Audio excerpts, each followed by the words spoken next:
Good afternoon, everyone. Welcome to Gulfstream Park and Gulfstream Park today. Ron and Ashley joining you this afternoon, just a couple of minutes afternoon. Got a fast main track, firm turf course.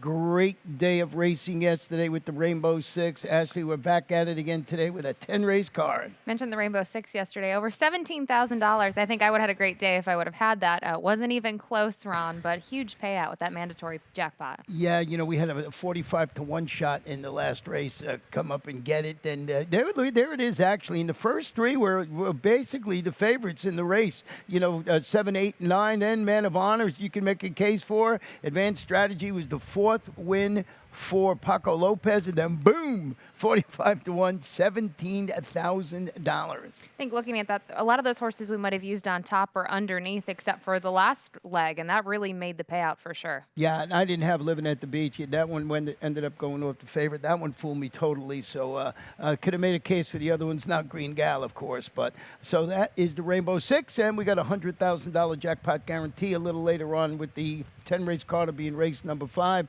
With all that taken care of right now, let's get right into your early pick 5 ticket. Yeah, I was kind of putting this together a couple different ways. I did go with $36. I was going to try to reduce, but race 3 scared me. But starting with race 1, I went to 2 horses in here that I think will go off as the favorite and second favorite, that being the number 5, Miss Moreno, and the 8, Bell's Kingdom. Miss Moreno's the one I have the most interest in. I think she had trouble last time out at the 7.5 furlong distance, now stretching out today. I'm really intrigued by her. Race 2, I go too deep. Race 3, I mentioned. This is the race I spread in here because the horses that I used are the Buffalo Max, Spinning Kingdom, and then Positive Phil, who I wasn't sure to use, just looking at his record here at Gulfstream Park. But all of these horses have just been narrowly defeated in their last several starts, so I didn't really know who to pick. So I just used all 3.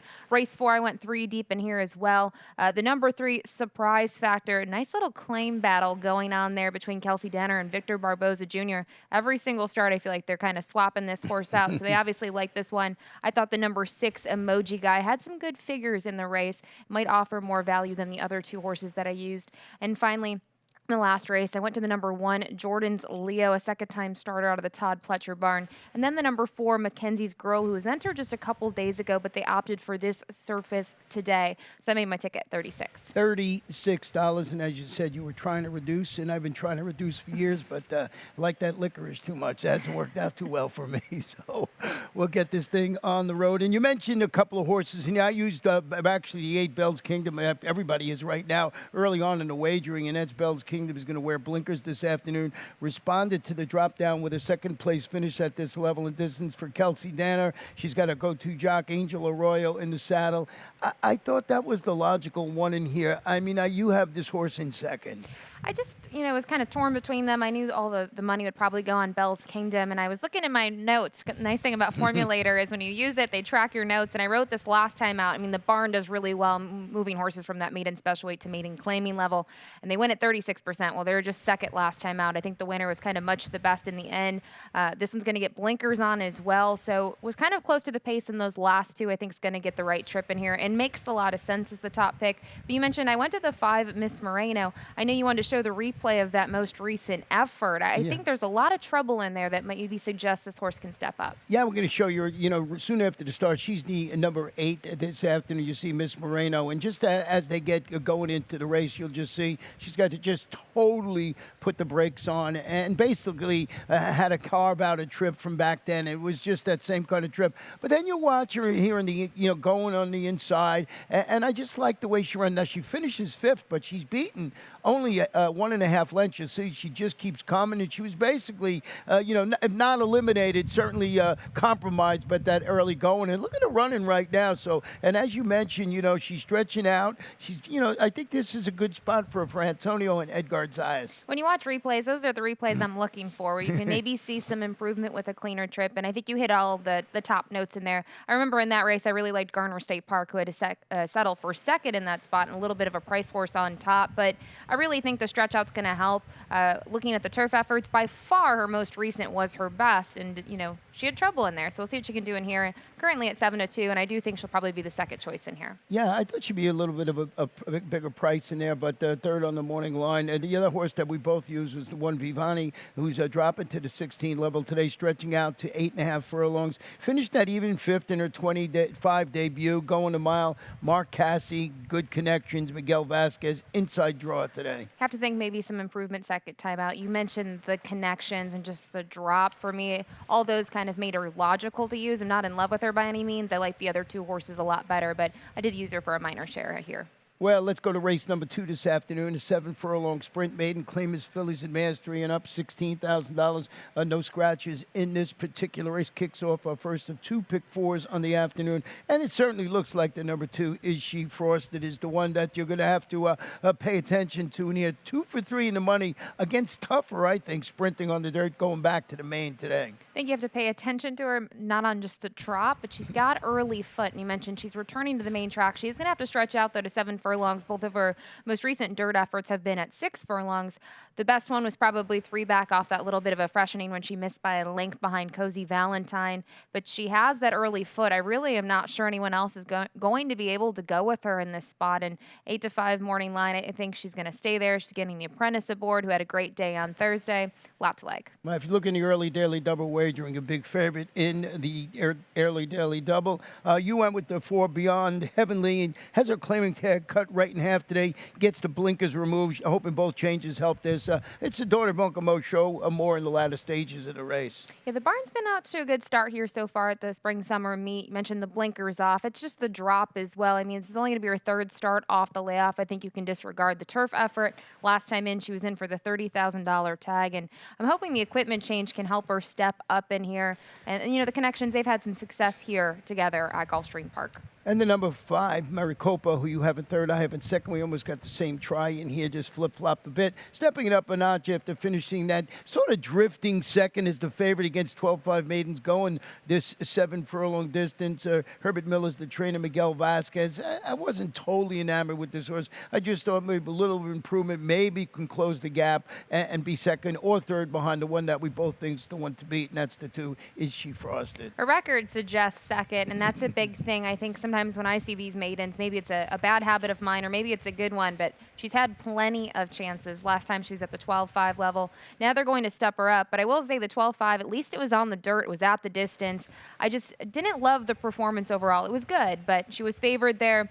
You mentioned she drifted. She also was kind of hot and bothered in the gate a little bit, so I'm hoping she can kind of settle herself in here. I just use her for a minor share just based on her record. I'm a stats gal, so those numbers aren't too convincing for the win honors. Well, let's go to race number 3, a mile and 1/16 on the turf. These are claimers 3-year-olds of 4 and up, that non-winners of 3 in life, 20 down to 16. And it is we got the top 3, I think. And like you said, when you were putting your early pick 5 ticket together, these are the logical 3. What order? We don't know. I ended up with Positive Phil, and we'll go back and show you why. We're going to pick it up just before the 8 pole home. And you see Positive Phil, who is the number 1 that day. You know, the big favorite Cairo Campaign, who actually come back and won again, sort of, bothers her a little bit, brush and bump her. That's the 3-2 favorite in the race. So I don't know if it cost this horse the victory, but boy, it was a game performance by her. And not only in that race, Ashley, a couple of horses behind came back to win their next start. And the winner came back to win again. Yeah. So it's a very productive race. The distance was 7.5, and I think today, 1 mile and a 16th. I'm not worried about it. I mean, looking at the record, still 0 for 6, but at least hits the board half the time. This is just one that I look at the last, couple years, always there, but not really getting the job done. Only has those 2 lifetime wins. For me, has had another one, plenty of chances. But I was scared, and watching that replay, it was key, because I know when you sent the replays over, I actually didn't watch this one ahead of time, and I said, okay, maybe this horse does fit here. I'll at least use and for third here, but I mentioned I did use this horse in the pick 5. Well, our workmate, Phil Janak, bets this horse every single time, and certainly he's been frustrated, as I'm sure the connections are with those narrow defeats, but he's positive. Phil is positive, so we'll see how that plays out. You did go with the 4, who I can understand. Like I said, these 3, I mean, if you don't box, you got to sort of box these 3.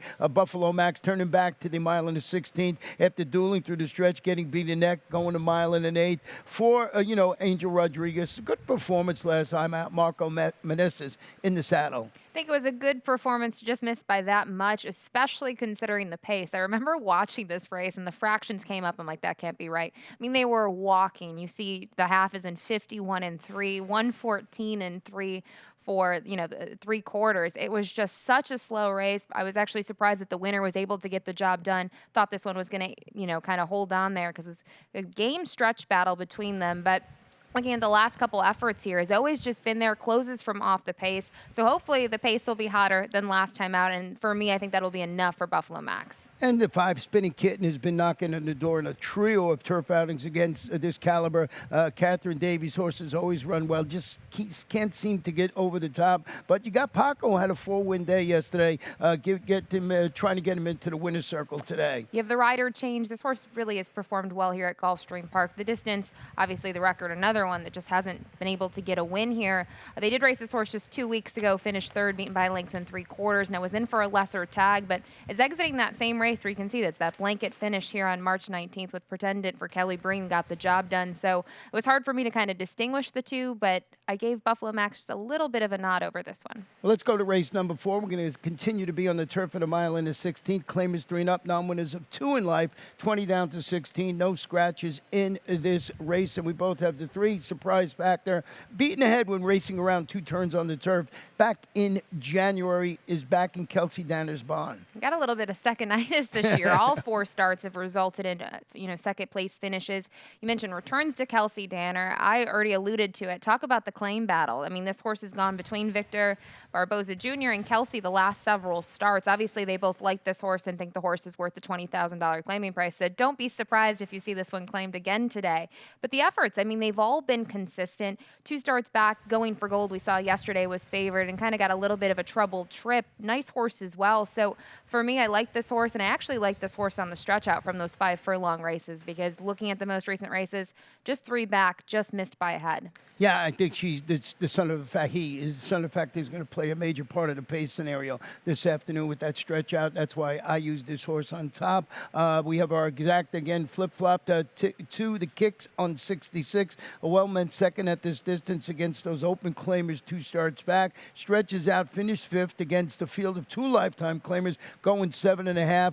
Maybe it's a bounce, a rebound consideration today. Antonio Sano, Edgar Zayas. The effort 2 back I really liked. Last time out, the winner was an upset. I think the horse paid about $31 to win, so it was a little bit of a long shot there.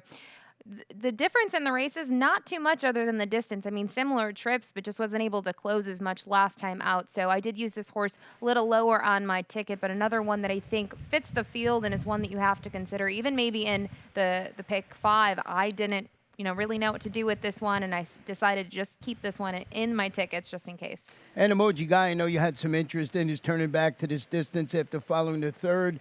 At the distance, 2 starts back. Sort of a so-so outing going 9 furlongs last time out. It was so-so. He closes from off the pace every single start. You see that. I think maybe could sit a little closer than last time out. You mentioned, I would say so-so.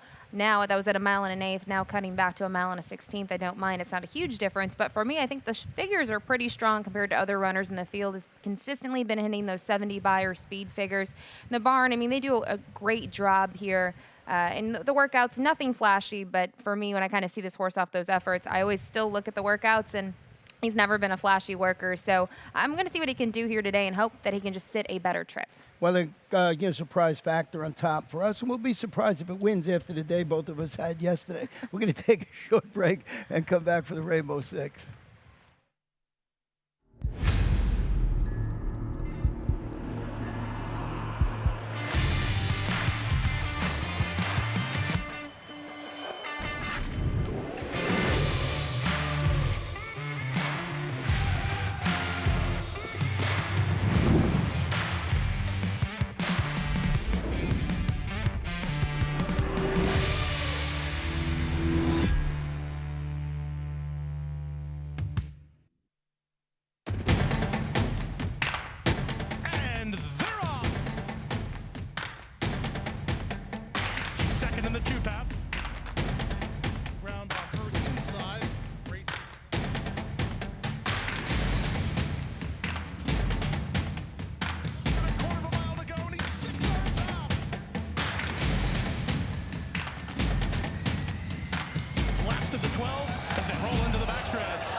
Welcome back to Gulfstream today, Ron and Ashley. Race number 5 this afternoon. Very exciting day with the Rainbow Six yesterday with the $17,000 plus payout.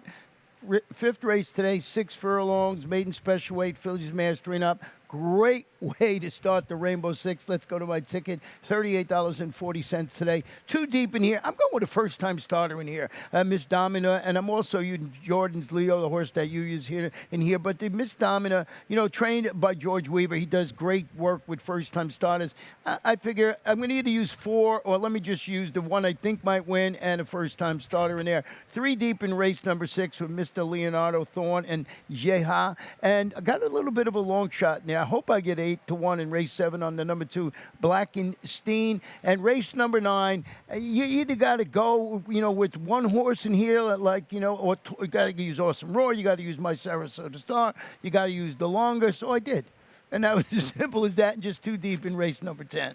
Not bad. It's still not 43.20. It's a little bit more economical, but you did spread, I think, in the key races on the card for this back half. Sorry. Yeah. Just a couple of them were really tough in there, but that's the beauty of the Rainbow Six. With the 20-cent denomination, you can just, use as many as you want, as long as your pocketbook says you can. So starting it off in here, I don't know, did you put the one on top, Jordan's Leo? Is that the way you went? I did. I used the one on top in here. Yeah, $150,000 daughter of Malibu Moon making her 3-year-old debut, the first start. You look at that race at Saratoga. She hesitated at the start, finished 4th, but it's Todd. He does great work with this type of horse. He does. That race was all the way back in September. You mentioned Saratoga. Those maiden special weights can be extremely tough. She's had a bunch of time off, and looking at the workouts at Palm Beach Downs, I think, the most recent is probably a little bit of a tightener compared to some of the others. I liked it. And he just does so well with maidens second time out, and she's going to cut back in distance, which I don't mind.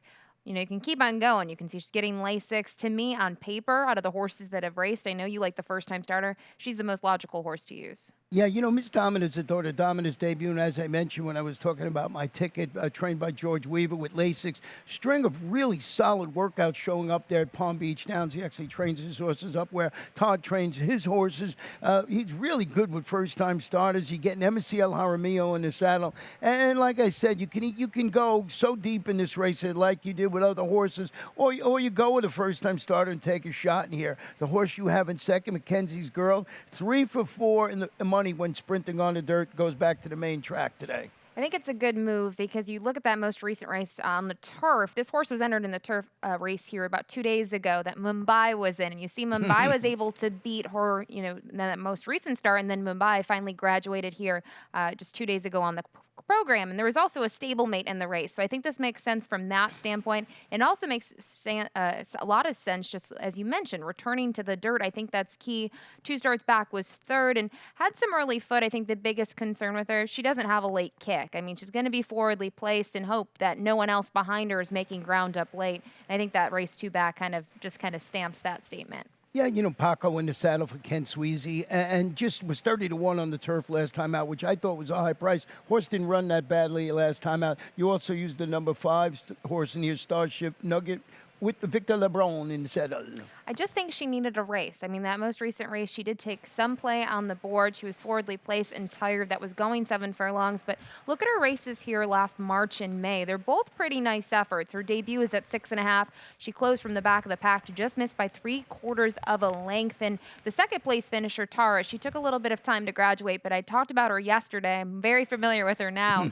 She, in her last 3 starts, I believe she's had 2 wins in a second. So she's kind of come to life. You maybe needed some time to mature. And then the following race, they stretched her out to a mile and a 16th, bumped her up to that maiden special weights for Florida Breds.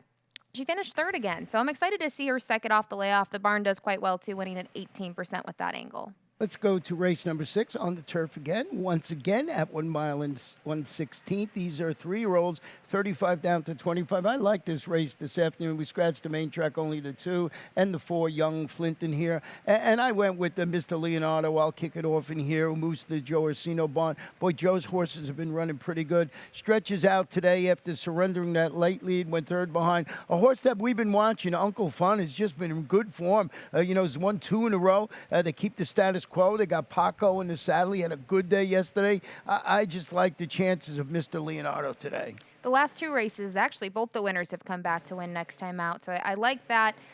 looking at the last couple trips, won 3 starts back, got the job done by 3/4 of a length, and actually turned the tables on Uncle Fun on that occasion. Was able to close from sort of last almost. Only had 1 or 2 horses beaten early on. There's just something about that last race that is kind of a bit of a head scratcher for me. I mean, this horse made that move, maybe made the move a little bit too early and didn't have enough left late. So we've seen that before. We saw it 4 starts back, and I was torn. I think it's Thorn or Mr. Leonardo, and we flip-flopped here. He was torn with Thorn.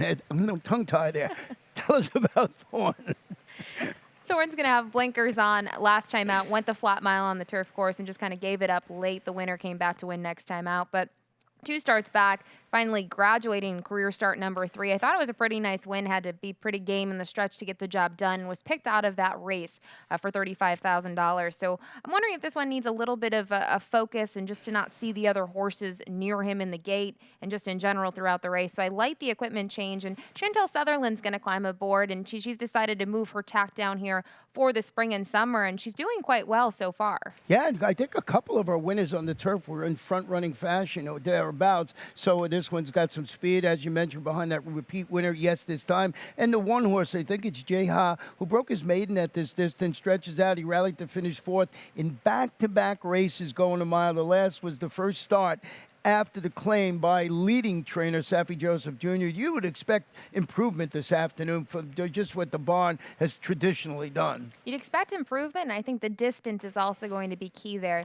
Doesn't seem like a lot, but a mile to a mile and a 16th, especially for this horse, I think this is what he needs, because you can see every time he does give his best race. I mean, look at his turf efforts. They've all been good. He's closed in all of them, and I think the distance could be the game changer here. Let's go to race number 7. This is on the main track. 6 furlongs. Claim is 3 and up. Non-winners of 2 in life. 12-5 down to $10,000. Once again, no scratches. Very few scratches on the card this afternoon. Late pick 4 ticket. I got my fingers crossed to see if you used my horse on your ticket. So I kind of was conservative today. I cut it back to $18. I went too deep here. I used the 5 and the 6, just like Mike and Adib. Adib's coming out of some races at the fairgrounds, broke the maiden 2 starts back. I thought he was a little intriguing, and just like Mike, is going to drop down in class, in for the 12-5 tag today. Race 8 is the race I spread. I'm not sure I had too much of an opinion, it looks like, but Omnia, the number 3, I thought she was intriguing, getting back to the dirt. Sky Chaser's the 5, 8-5 on the morning line, and rightfully so, a pretty nice horse. Then Tis Possible Deer, who I know you have some interest in race 8. Race 9, I spread. You spread on your Rainbow 6 ticket, and I think this is key. I used 3 of your 4 horses. Awesome Roar, the number 2, is probably the one I have most interest in, because I do think there should be a nice pace for her to close late and maybe get the job done. And then finally, we're on the same page in race 10. To me, it came down to 2 horses, specifically the number 5, Unlonely. This is one that's going to make the second start at this level and at this level last time out, and I like that this horse is staying there. And then the number 6, Don V, racing off a bit of a layoff, but when I started doing some digging into the formulator and seeing what I could find, I think there's an interesting stat that we'll tackle later that maybe convinced me to use this horse. Yeah, I mean, I got the same 2, and for all the reasons you just mentioned, Efren Loza is not going to beat me in the nightcap, that's for sure. He's had a lot of success with him, and it seems he's always in the last race for somehow. I don't know how that worked out. But I want to show you the performance from my bit of a long shot in here, Blackenstein, who's stepping up. It's just maybe a sort of just a window dressing performance, but I just thought it was so good. Jorge Delgado's the trainer. He's 20% winning consecutive races. And if you go further back in this race, which we didn't, I didn't want to waste a lot of the time. These horses that were 2nd and 3rd were sort of to give this horse a challenge, but was certainly up to the task. So I figured a little bit of a price. I mean, it's tough to make that jump from maiden to 2 lifetime. Getting a bit of a price. I mean, the one to beat, I think, when the smoke clears, is your horse on top, and that's the 5, just like Mike, who's dropping into this non-winners of 2. I like your price play. Well, I want to circle back to Blakenstein. You mentioned it is hard to break your maiden and then come back, but thought the way he did it was pretty workmanlike. It was a nice win. It was going 6.5, now 6 furlongs. I think that'll be good. The runner-up came back to win and break his maiden next time out. And you mentioned Jorge Delgado does well with horses that won last time out, but that also applies for maidens, because I know we showed that stat just a couple weeks ago. Very strong numbers as well. So I use this horse underneath, but yes, just like Mike, the number 5 in here, probably the horse that will go off favored or at least second choice, is dropping in class. Is going to cut back from all those races at a mile. The last 4 have been on the dirt and was a pretty dominant maiden winner here in early February. I mean, just poured it on late to, well, win by 16 and a quarter.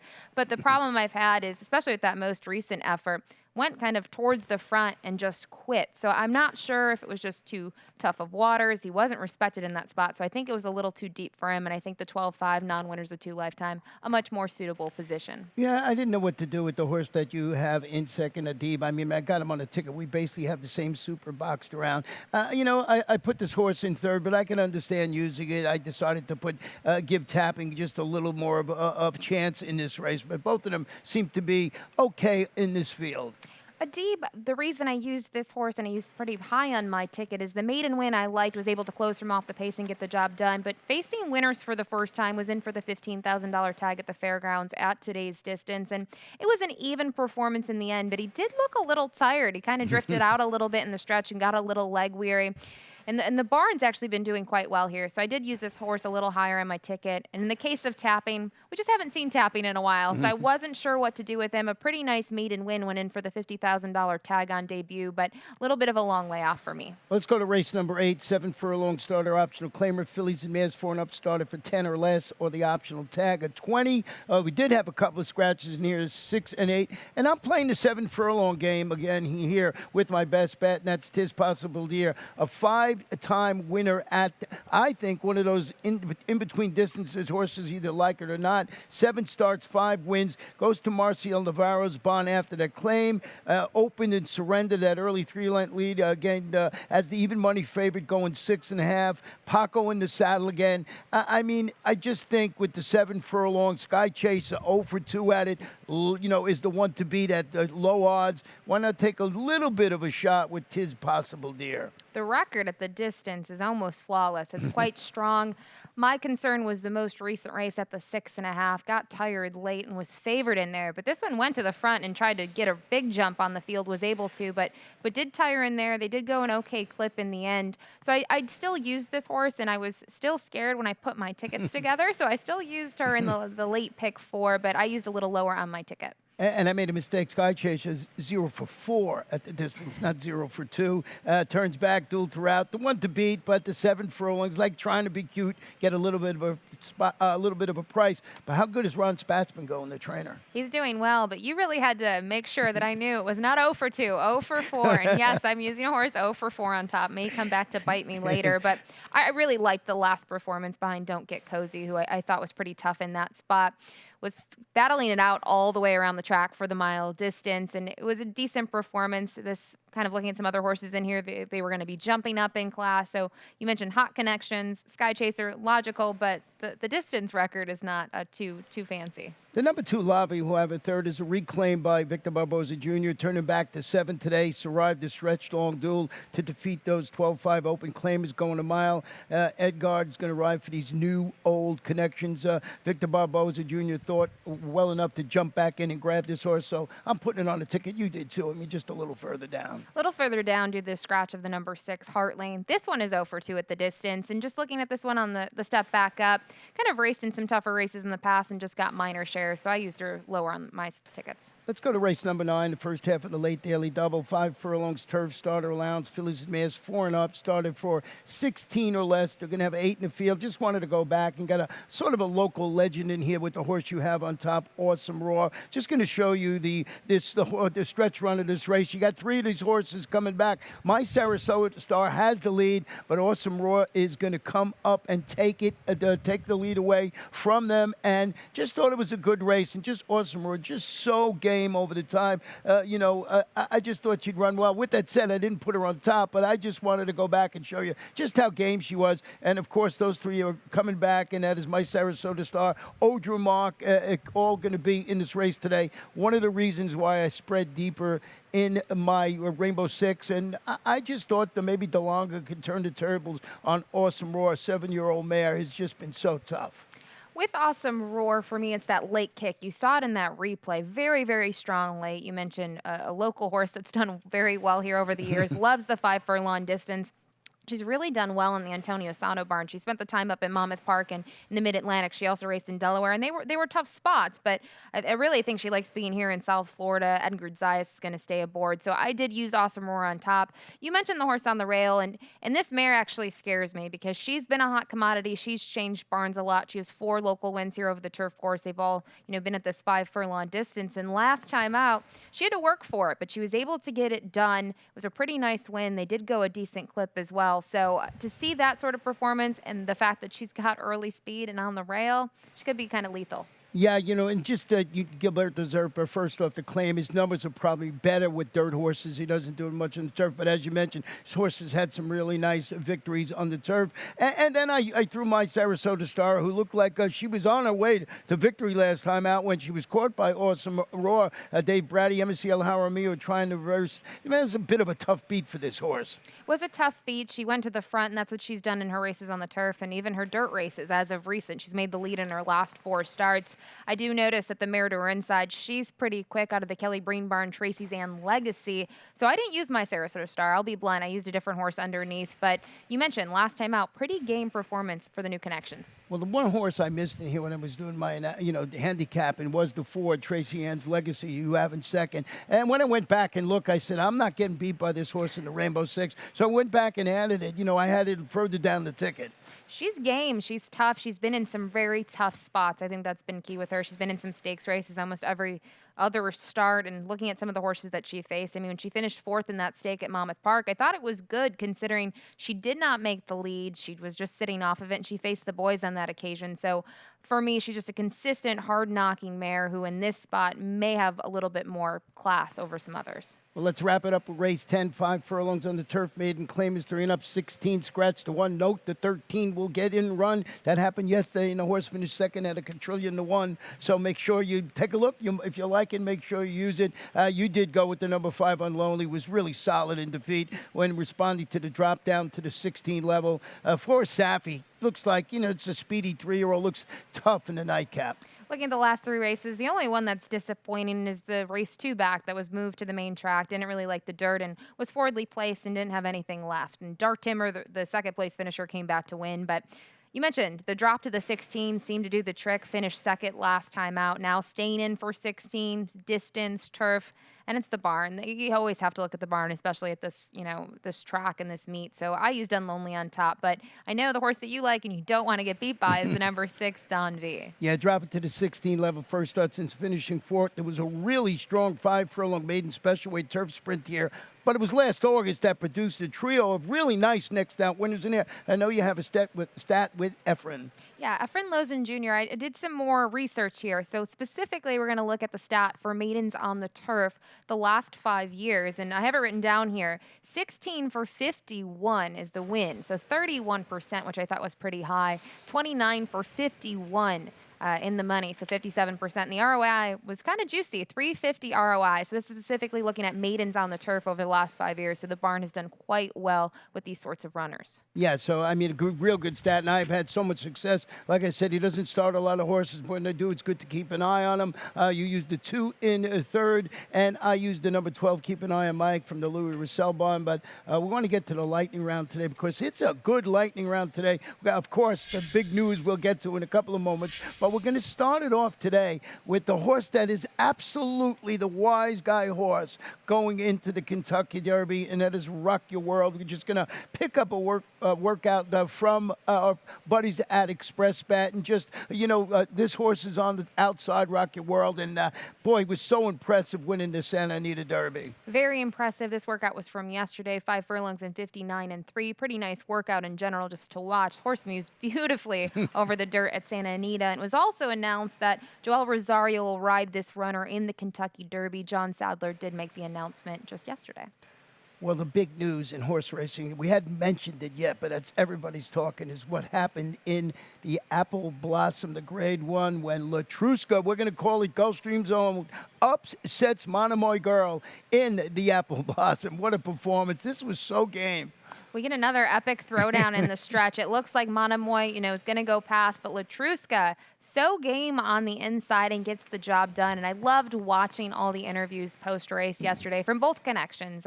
Humble in defeat and excited to win, depending on what side of the win photo you were on. Yeah, and Fausto Gutierrez is a great guy, and he's been at Gulfstream over the last couple of years, and he's got another famous horse, Kukla Khan, who won the Carib Classic here and came back and won the Caribbean Sprint the next year. So we've known him very well, and it was just an amazing performance, and just what to say is that they'll meet again, I hope, soon, and we get to see it. I hope so, too. And I'd like to see Swiss Skydiver join in. And again, I know the performance, maybe not what the connections obviously desire, but these are very talented fillies and mares that just put on a great show yesterday. Yeah, Swiss Skydiver will certainly bounce back. And old buddy of ours, and you mentioned earlier today, this was the first Preakness that you worked at with us, and this was the winner of that War of Will, and he's celebrating his 5th birthday yesterday.